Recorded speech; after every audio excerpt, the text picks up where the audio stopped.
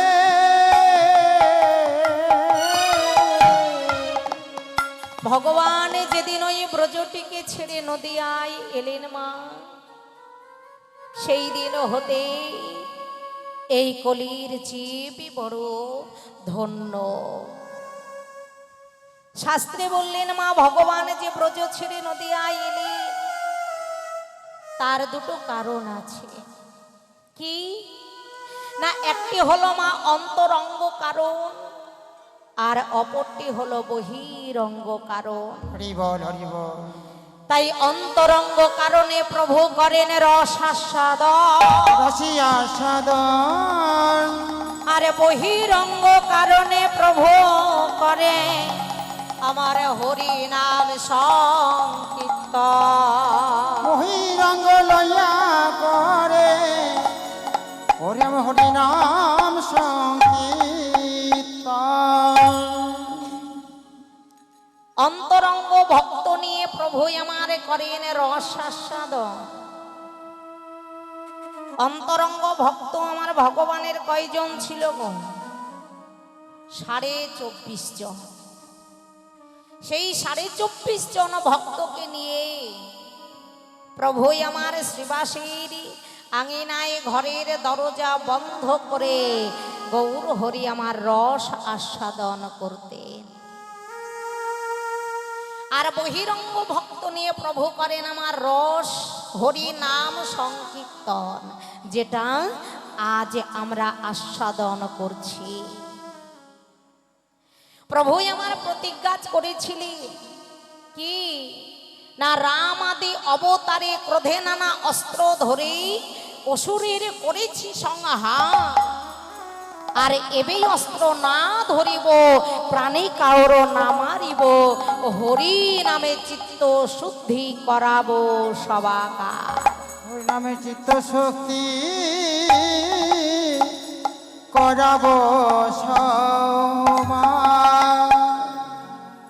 হরিনাম প্রেমী দিয়ে কলি হত জীবিকে প্রভু আমার উদ্ধার করবে, এটা তার একটা প্রতিজ্ঞা ছিল যে আমি সত্য ত্রেতা দাপরে অস্ত্র ধারণ করে অসুরের সংহার করেছি, কিন্তু এই কলিযুগে আমার একমাত্র অস্ত্র হবে মধু মাথা হরিনাম সংকীর্তন।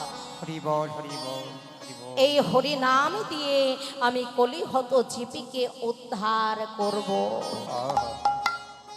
তাই তো ভগবান একদিন আমার গৌর হরি দাদা নিতাই চাঁদকে ডেকে বলছি, দাদা ও দাদা, দাদা গো, তুমি নয়নে দেখিবে যারে কৃষ্ণ নামে দেবে তারে, তুমি যাও দাদা ওই নদিয়াবাসীর দাঁড়িয়ে দাঁড়িয়ে গিয়ে কলিহত জীবের দাঁড়িয়ে দাঁড়িয়ে গিয়ে তুমি হরি বল।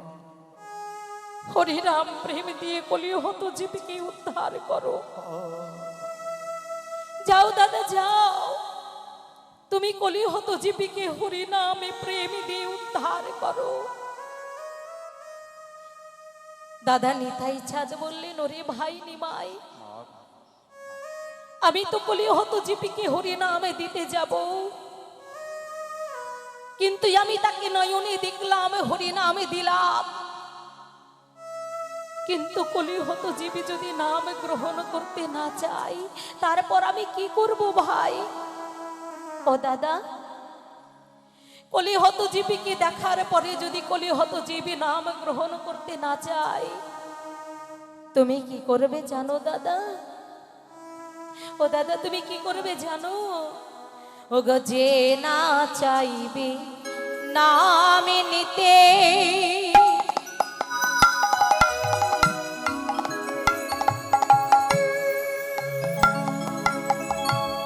তুমি তাহা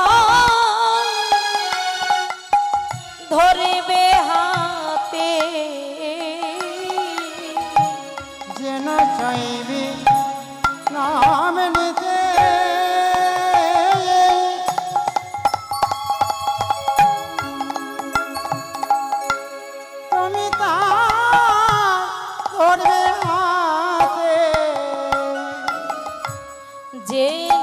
চাইবে যে না চাইবে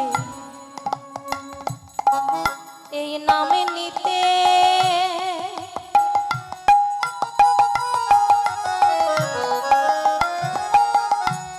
তুমি তাহা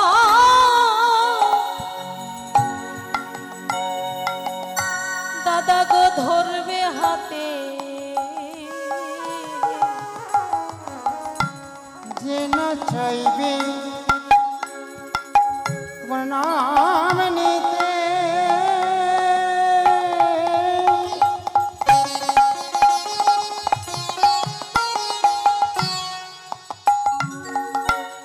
তুমি তা দাদা গো ধরবে হাতে আবার হাতে ধরে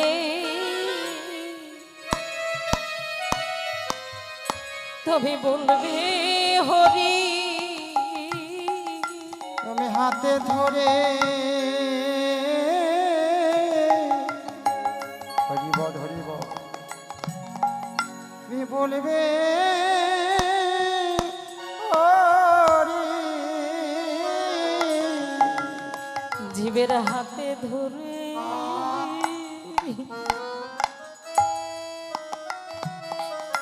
তুমি বলবে হরি তোর হাতে ধরে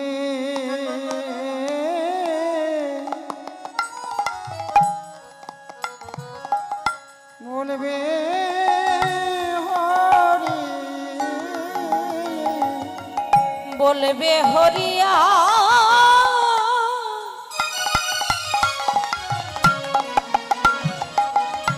দাদা গো তুমি বলাবে হরি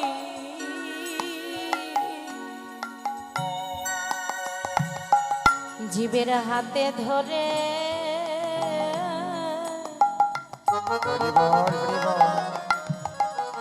বলবে হরি তুমি বলবে হরি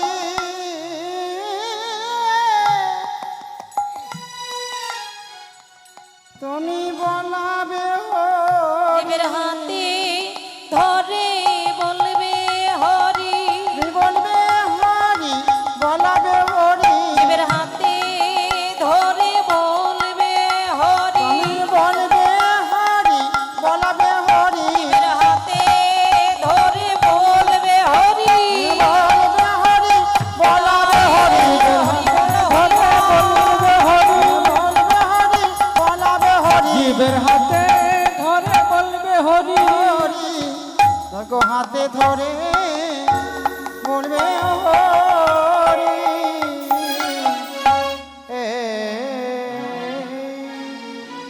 ওরে ভাই নিমাই তুই তো বললি নয়নে দেখিবে যারে কৃষ্ণ নামে দেবে তারে নয়নে দেখার পর সে যদি কৃষ্ণ নাম গ্রহণ করতে না চায় তারপর তুই বললি তার হাত দুটোকে জড়িয়ে ধরতে কিন্তু ওরে ভাই নিমাই জীবের হাত দুটো ধরার পরেও যদি কলি হতো জীবে নাম গ্রহণ করতে না চায় ও দাদা জীবের হাত ধরার পরেও যদি কলি হতো জীবে না নাম গ্রহণ করে ও দাদা তুমি পারবে ওই কলি হতো জীবের হাত দুটো ছেড়ে তার পা দুটো জড়িয়ে ধরতে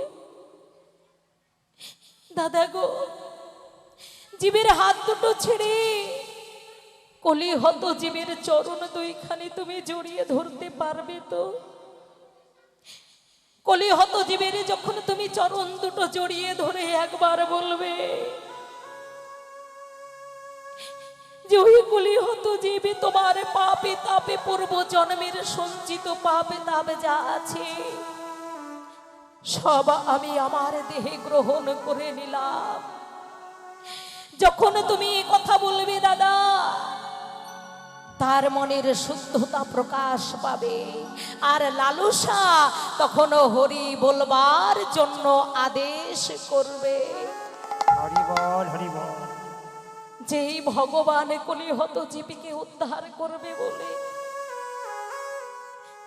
জীবের হাতে পায়ে ধরে ওই ধুলাই গড়াগড়ি দিয়ে জীবকে কৃষ্ণ নাম বিতরণ করলেন, সেই দয়াল ভগবানকে তো আমরা ভুলে গেলাম গো। যে ভগবান জীবকে উদ্ধার করবার জন্য ভগবানের স্থানটা ত্যাগ করে ভক্ত হয়ে এলেন, ভক্ত হয়ে এসে জীবের দ্বারে দ্বারে জীবের চরণ ধরে বললেন, হে কলিহত জীবী, একবারই কৃষ্ণ বলো, একবারই কৃষ্ণ বলো। কলিহত যে তাই গৌর হরি বলো, হরি বলো, হরি বল। একবার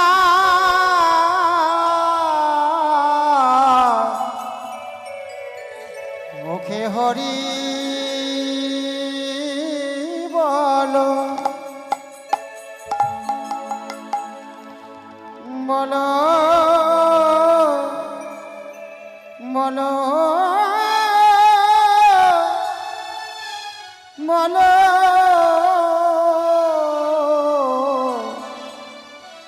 বলো মুখে।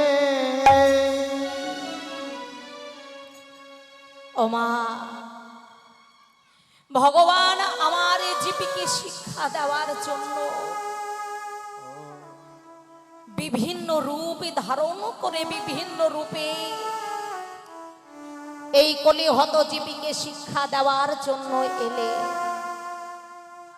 বিভিন্ন রূপ ধারণ করে ভগবান জীবকে শিক্ষা দেওয়ার জন্য ধরাধামে এলে। তার মধ্যে ভগবানের দুটো রূপ হলো দয়াল ভগবান, ভগবানের দুই রূপ হলো করুণার ভগবান। ওমা, সেটা কোথায়? না নদিয়ার নবদ্বীপে আমার শ্রীকৃষ্ণ চৈতন্য মহাপ্রভু, হরি বল, হরি বল, তিনি হলেন দয়াল ভগবান, করুণার ভগবান।